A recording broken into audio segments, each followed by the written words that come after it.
it's not that hard to see just why a lot of these tech companies are starting to have amazing results in terms of their share price, because you can kind of piece together the logic that, yeah, wow, this is revolutionary technology that when applied to traditional business models can really amplify what's going on.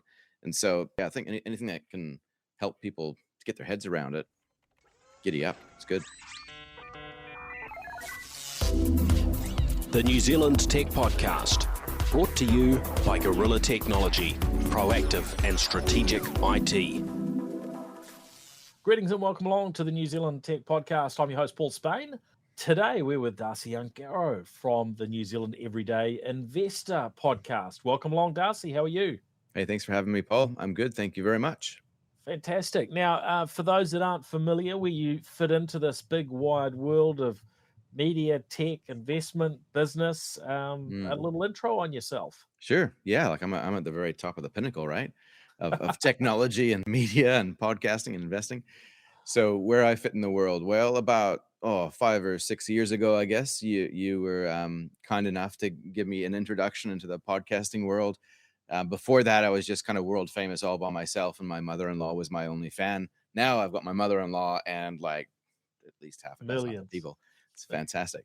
So I'm a financial advisor, and I help people into and out of their properties. I help people get set up with a really good KiwiSaver plan. I help people get a financial strategy in place. So I don't just sell products. I basically sell my time and answer questions. So that's the day job. And then I guess the night job, or my hobby, is host of the Everyday Investor Podcast, where we cover things from mainstream investing all the way to the alternatives, or I guess what I like to call probably the way of the future. So that's kind of what I do. And yeah, I'm loving it.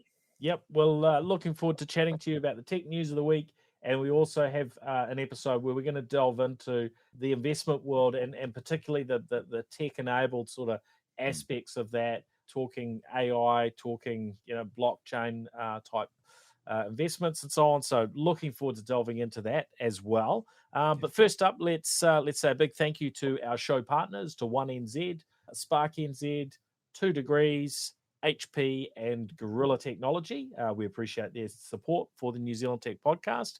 And let's jump into the New Zealand news. There's a fair bit going on at the moment. One of the things that jumped out to me was a bit of a leap year software glitch that took out the ability to pay at petrol pumps around the country.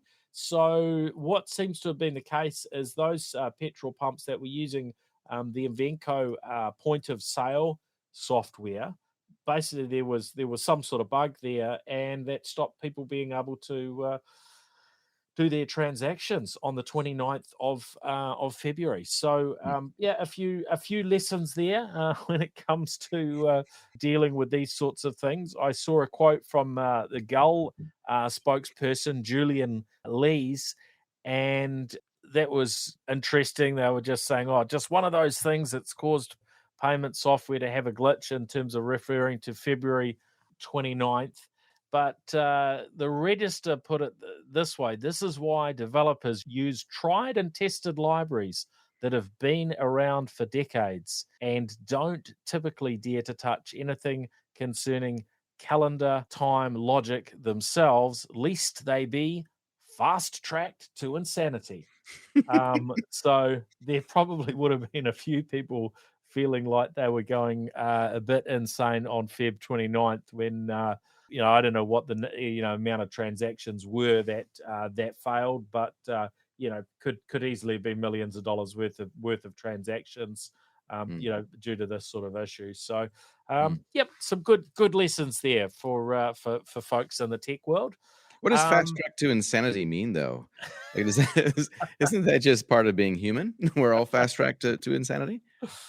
Well, some more than others, Darcy. And times one might wonder whether being involved in technology is a way to get fast tracked even faster. But now other things sort of happening locally. We've got Amazon, or AWS, who have been working on their opening their data centers and having a local region here in Auckland, and we've got an episode coming up where we will be speaking with AWS around some of the latest happenings.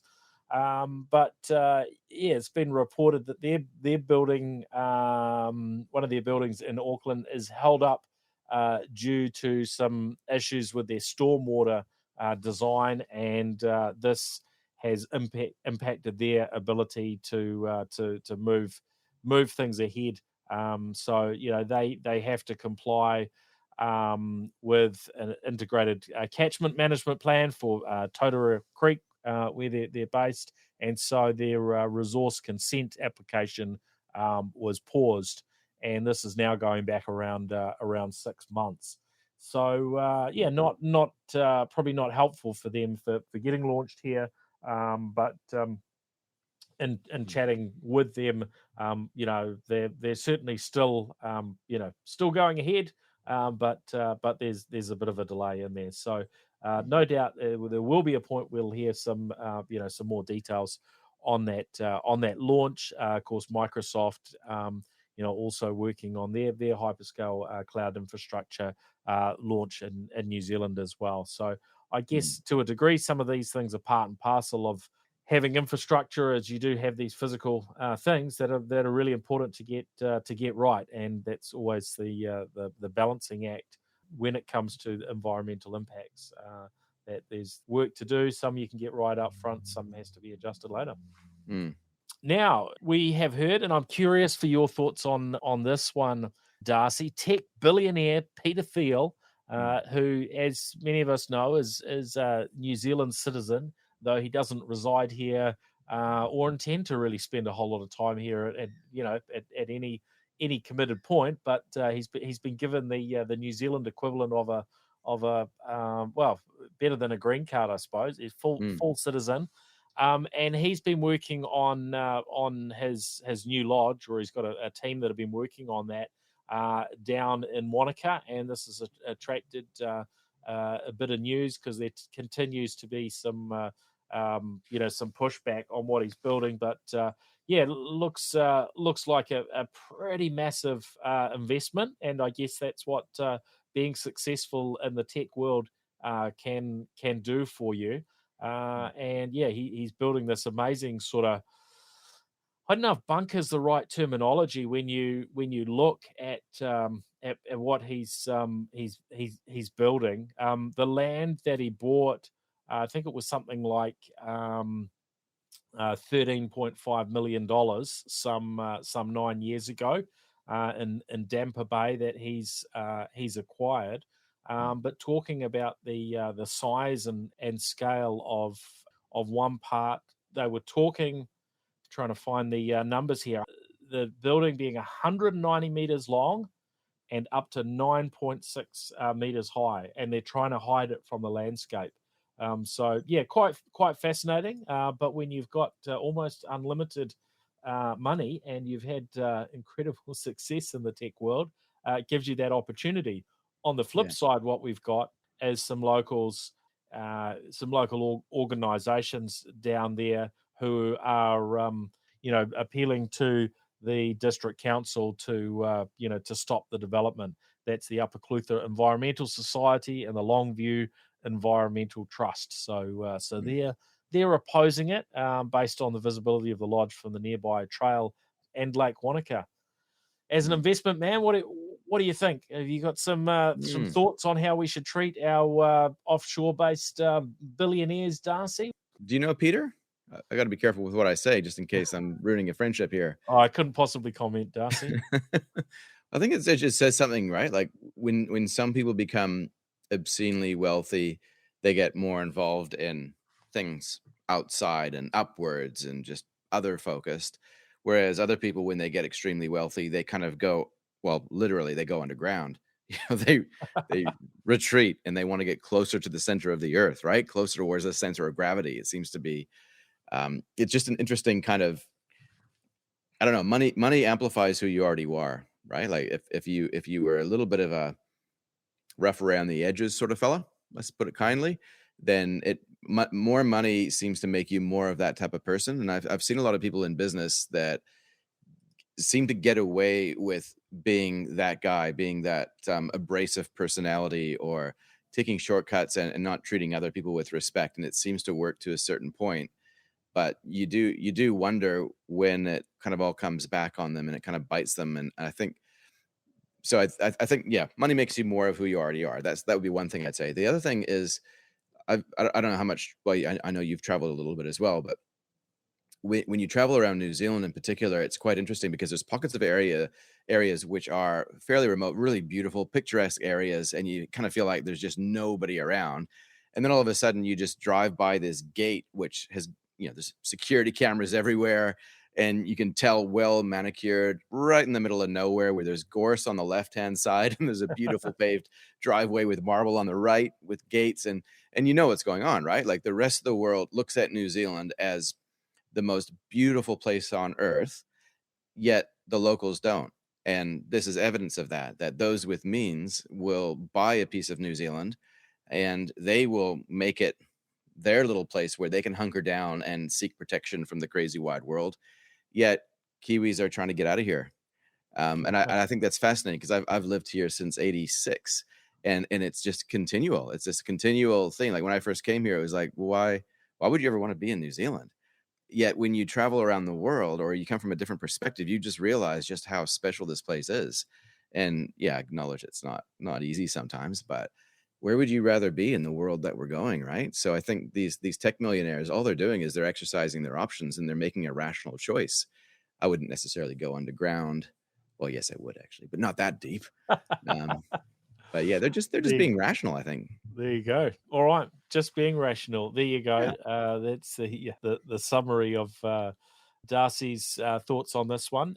Also, from a local perspective, Spark are bringing an AI program to New Zealand businesses that looks really, really interesting. AI for Business Mini MBA was one of the references in what Spark sent across, and it's called an opportunity for Aotearoa businesses to build AI skills and to try and establish a competitive advantage through a 4-week program. So they're offering 150 sponsored places for their own Spark customers and other New Zealand business leaders who will gain access to international AI experts through a collaboration with Section, which is an education platform founded by NYU Stern professor Scott Galloway. So yeah, really interesting. It's great to see these sorts of things going on. This sort of investment to support Kiwis. I would imagine there could be some really good stuff to come out of this. So yeah, we'll follow with interest for sure. But yeah, good on them for this investment and sponsoring a bunch of people who want to get involved. So yeah, really we're really seeing this this big move on the AI front. But often folks sort of get stuck with how do we get started? What do we do? So to me, this looks really, really interesting. Yeah, as well as technology, isn't it? Anything where there's any sort of input from Scott Galloway. I saw a presentation from him recently. Like I think it was a TED Talk. That guy's amazing. Just how he can clearly articulate the future in a very matter of fact way.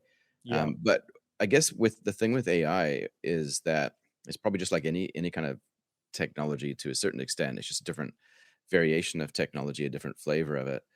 And I guess everybody individually and as a small business and a larger business is trying to integrate this tool into how they do things to get efficiencies. And I think that we can kind of all be working on this ourselves, like be curious, play around with it ourselves. I know I've kind of done that a little bit myself, but then using it to create almost like a production line where you do your job better or you innovate better and you kind of reduce your costs in the process. It's not that hard to see just why a lot of these tech companies are starting to have amazing results in terms of their share price, because you can kind of piece together the logic that, yeah, wow, this is revolutionary technology that when applied to traditional business models can really amplify what's going on. And so it makes sense at so many levels that when you implement this, it's good. So yeah, I think anything that can help people to get their heads around it, giddy up. It's good. Yeah, yep, and yeah, we can make New Zealand more competitive on the global stage. Then all the better too, right? Totally. Now, there's been a bit in the media and varying places around, and now we look a little bit internationally. Gemini AI, which is Google's bits and pieces. So if you haven't caught any of that, then go and have a look. And whether this is sort of images where people are asking for images of of certain people in history, and it's come back with variations on those people that are different races, or whether it's some of the content and somebody asks for certain things, and the results are have been quite tilted in a particular direction, shall we say. But I think that there's a reality here that that we have to understand. And look, that's that technology and output from from AI is always going to have outside influences, and that's going to come from where it's where the rules are given to it, but also the content that it draws from across the internet. So anyone sort of expecting AI to to be perfect, well, often that's in the eye of the beholder, right? And what someone believes is the truth, so somebody else believes as a lie, and often that is based on sort of political considerations and other things.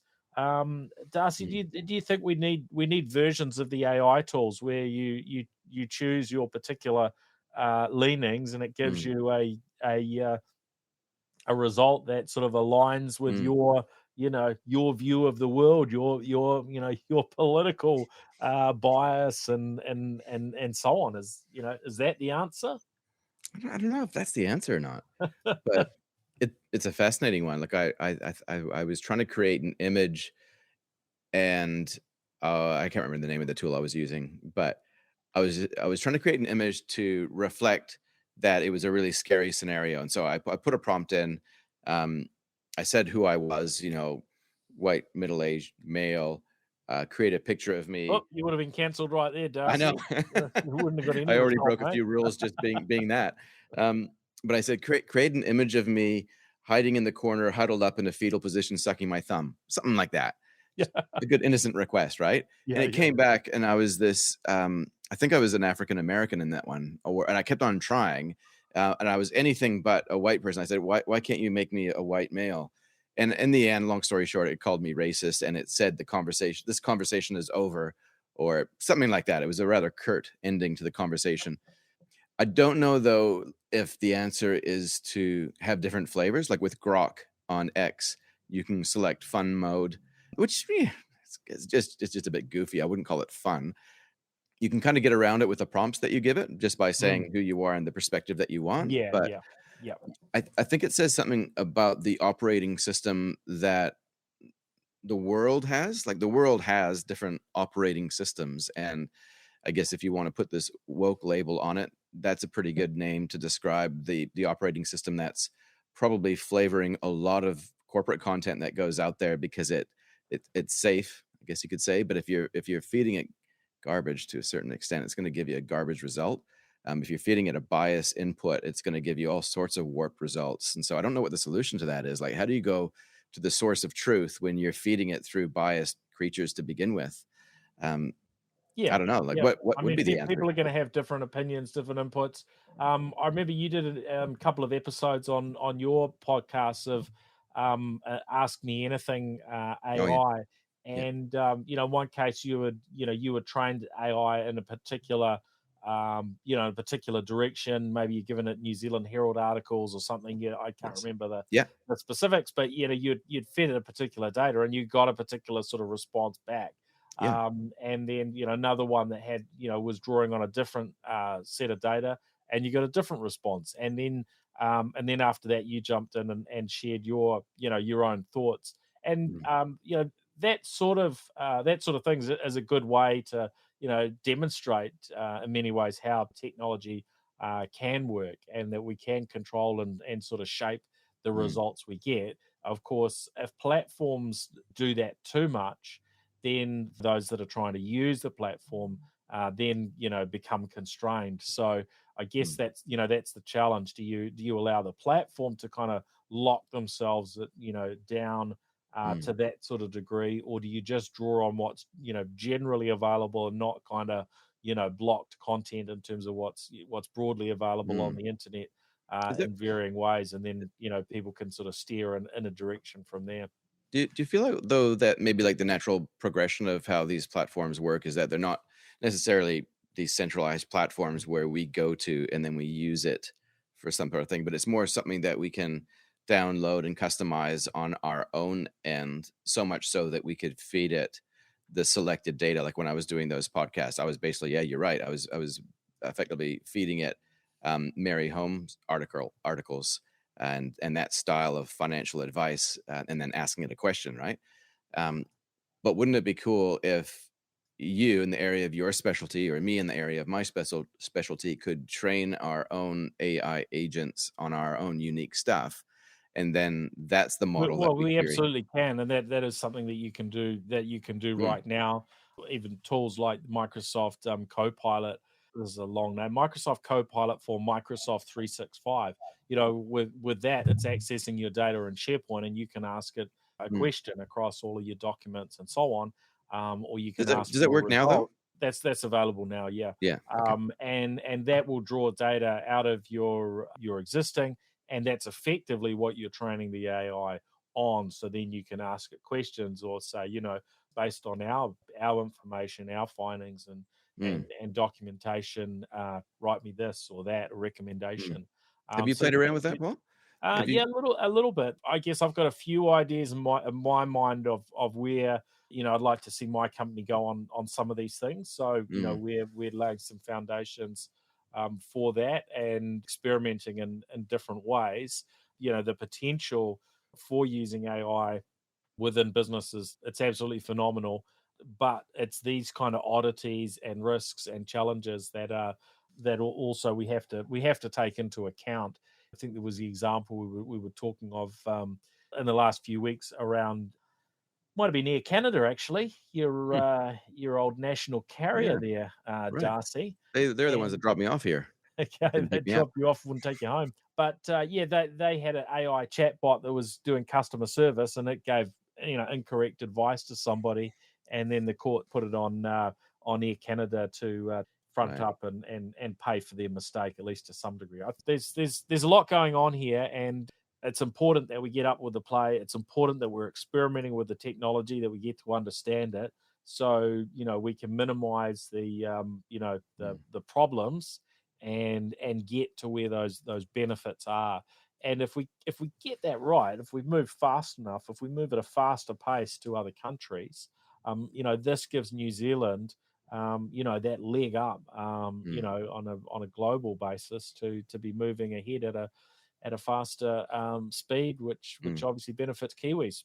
Disadvantages the rest of the world if you want to look at it from a globalist perspective. But I think generally there's good outcomes from smart and appropriate use of AI.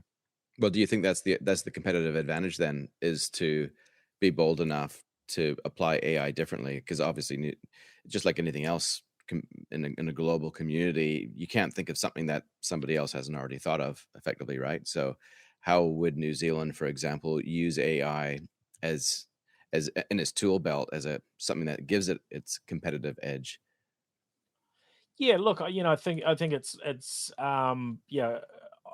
obviously in a place right now where it's really exciting, where I think there is growing understanding of the benefits it can provide, compared to other technologies, and in some cases it's quite significant. So yeah, the opportunities there for us are significant if we can get these things right. Of course, how do you judge whether you've got it right or not, and whether Mm, you've used in unique and innovative ways. But I think we'd certainly look back historically. Mm. Kiwis have that sort of Yeah. what we used to call, or sometimes still call, the Kiwi ingenuity. We've got that creative ability. There are some things around how New Zealand is, where we are, Mm. and our population scale and people, that means that I think we do have some good opportunities. So let's get cracking, let's get moving on these Yeah. things. So Already on, again, Wayne. looking at Mm. Spark's announcement and things that other companies are doing. Yeah. I'm really keen to see what the outputs are and what the results are. Yeah. Um, Now, interesting article in terms of in the local media recently. This was what Stuff published, was the title of "Leaked Files from Chinese Firm Show Vast International Hacking Effort," and it delved into some of the Chinese sort of state linked or state sponsored hacking and so on. This was a particular example looking at data that I think, files that had come from GitHub. But we just don't see many of these sorts of news stories Yeah. hitting the mainstream media. Mm. And yeah, just why I thought, it's important that we keep our eyes open. And often these things are in much more kind of niche media outlets that cover them. But once Mm. they do get picked up and recognized and publicized, I think they provide pretty important insights, and highlights the important, for organizations to be very careful from a cybersecurity and a data Mm. privacy perspective, but to understand that there is a difference between what goes on in some of the regimes around the world compared to what might happen Mm. within, say, New Zealand and other democratic countries. And I'm not Mm. saying what we do and what America do is That's always perfect. perfect, Mm. but far from it. But I think there's a level here on this sort of cybercrime that is quite shocking once you delve into to Mm. some of the realities. And I guess when you look at the laws in some countries versus others, you see this very much tilted in a direction that is not necessarily about treating others well. Put it that way. So I'm curious about this. Like, can you just share me some of your insights being in the tech world? Like, I would think about hacking as just these mysterious, shadowy super coders in the bottom of mom's basement doing all these evil, conniving things. But we're talking about nation states now sponsoring or initiating or organizing these efforts, aren't we? And so, like, from your perspective, at what stage is it beyond the realms of just good IT security protocols, and it's actually more, hey, this is something that our own country should actually be way more active in? Do you think, like, New Zealand, for example, is actually proactive enough in this space, or are they just kind of leaving it up to the businesses to kind of small to medium sized enterprises sort of sort it out themselves? Yeah, great question. Look, I think it's really hard to get this sort of stuff right. How much do you get the government to do and to invest in, especially as a small country with a small economy. Um, you know, these things are challenging in terms Mm. of what New Zealand has traditionally invested when it comes to cybercrime type things and protection. I think that there's probably a reasonably broad feeling, within the cybersecurity space that we could do a lot more. We Yeah. can invest a lot more. But look, there's always so many pressures on a government. Do we put money into health? Do we put it into Mm. schools? Do we put it into Mm. um, you know military and peacekeeping, type things, and roads, Mm. and so it's a very, very hard, it's a very hard ask, because you'll never please everybody with these things, and it's really hard to predict what will be the impact if Mm. our investment is too low today. How will that play out over the next 5, 10, 20, 30 years? Now, Mm. if we get it sort of significantly wrong, all our best IP and our best inventions could end up in the hands of a foreign power. and that would leave us, potentially as a very, very poor state. But you flip it too far in the other direction, and you're always looking over your back, and you don't create anything, and Mm, nothing happens either. yeah. And you spend all your money, so you can't invest back into education and health and so on. Now, Mm, I'm not saying that our cyber investments are at those sort of extreme levels, but it is always that balance. And look, I think the approach to continually growing government investment on this front is really helpful. yeah. So yeah. Yeah. No, I think China is directly and indirectly our biggest trading partner. So no doubt there's some degree of a conflict of interest higher up in the political realms as well. And so I think that's something that, at the very least, people like you and me should be making a little bit of noise about. So, Mm. because I'm not sure but good on you stuff for kind of talking about that. But like, I think we need to see a little bit more investigative journalism in that space. Probably wouldn't hurt.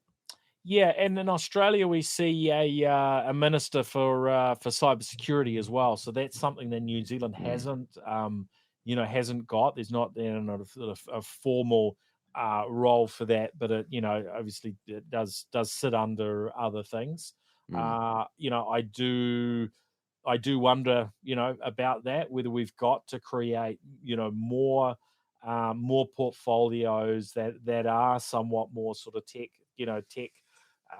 aligned, and cybersecurity would make sense to mm, me as a portfolio in some regards, but also get the challenges of having dozens and dozens of mm, portfolios and mm, cabinet ministers and so on. So that there's we've only got yeah. so many people in Parliament to sort of spread these things around with, and you often end up with a small number of people with all sorts of portfolios. So you wonder how that plays Mm. out. Oh, I think it's more of a defense thing. Got the Navy, Air Force, land, Army, digital Fiber, space, right? You know what I mean? yeah, yeah. Anyway.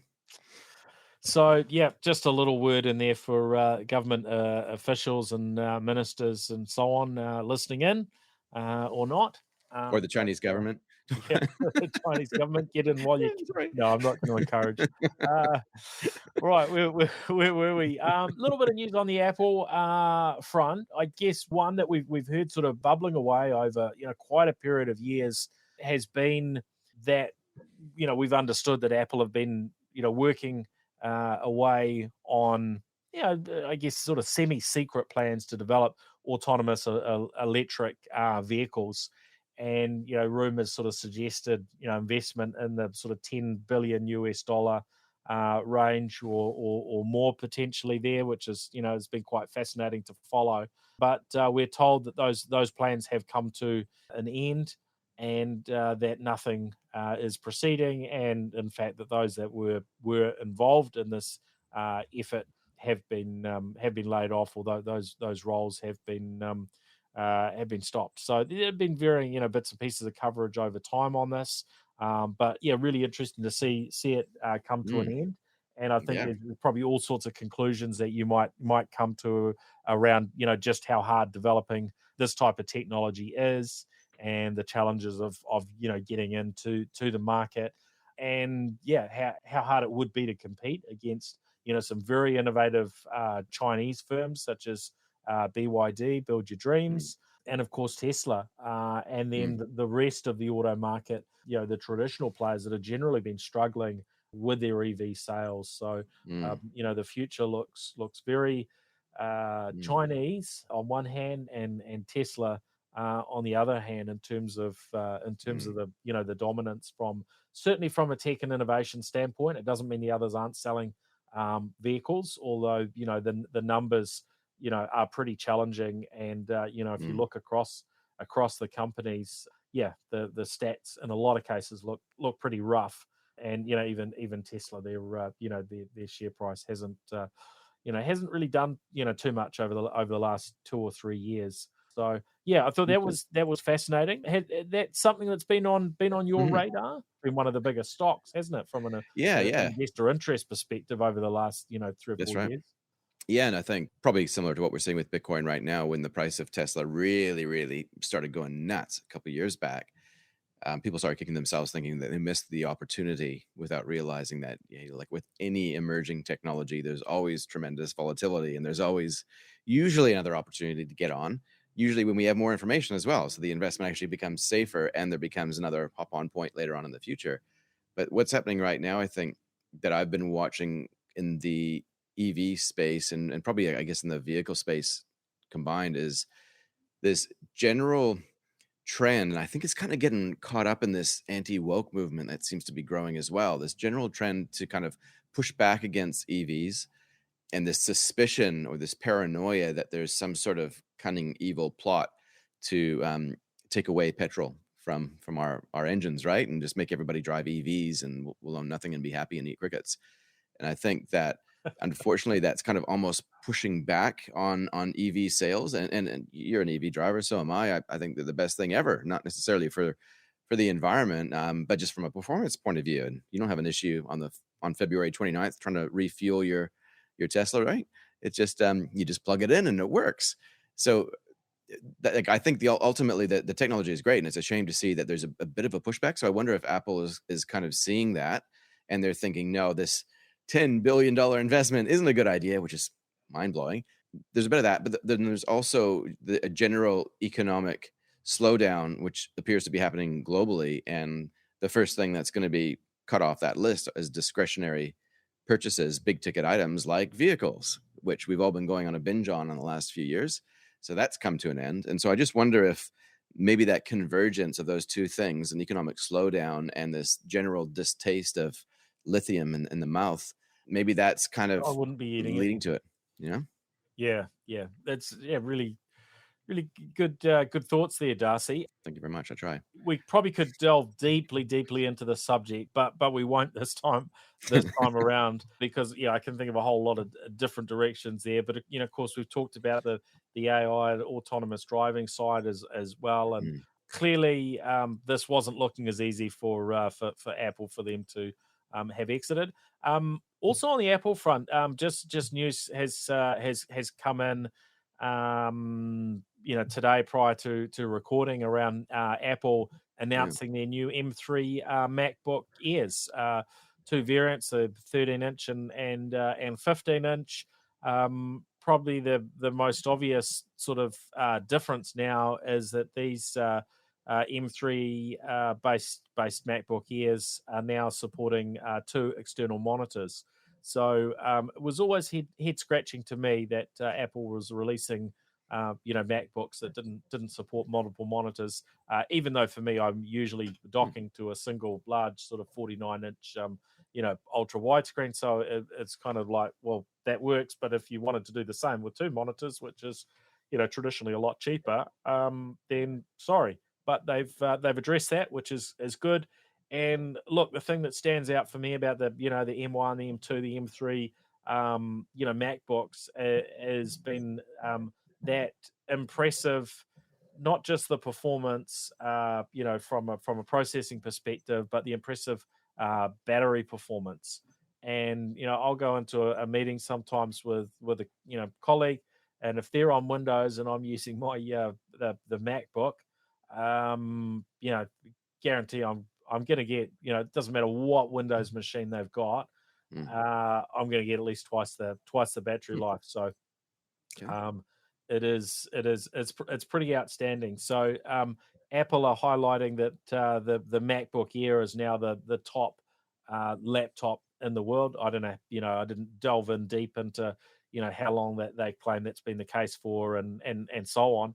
But it would stack up. That's probably the point they've got to. So well done, Apple. And I know it was a few years ago. I was I guess picking on Apple a little bit for how slow they were to release iterations of some of the Mac products, but they've broadly stepped that up and are delivering some incredibly superb product into the market now. So it's still waiting on Microsoft to get there with a good ARM based Windows device and the software kind of working well, although that's been iterated on in the background in recent years. You ever been tempted to move to Mac there, Darcy? Not at all. My wife is inflicted with the MacBook, and I just stand back and just look at all the issues that she has, trying to figure it out, how to plug it into a PC world for all the other applications that she wants to run. And I don't know. I can't get my head around it. It's like, I don't know. You know how there's always two groups of people, right? And I just happen to be in that group, not that group. I can't do it. Yeah, well, I mean, I definitely try and use a range of technology, but that battery life thing has put me out of kilter in terms of, can't say I'm a 50-50 balance between Windows and Mac use for the last couple of years. So and that's largely because of just how battery efficient they are, and you get very used to that very quickly. So and that's all down to the actual processing, right? Like the chips they're using. Yeah, because that's their own silicon, and that was a very canny acquisition that they did, going back however many years it is now. Acquiring a firm that was designing and building their own chips, and it would be very interesting to look back on. I think the acquisition was, this is just off the top of my head, in the hundreds of millions of US dollars at the time, and it was, it'd actually be curious to see what we said with the acquisition. But I don't think anybody could have joined up the dots to just how many times their return would be on that investment. Every iPhone today, which is such a large percentage of their revenue based on those chips that they design, but it's right across the board, including with their spatial computing tech. So yeah.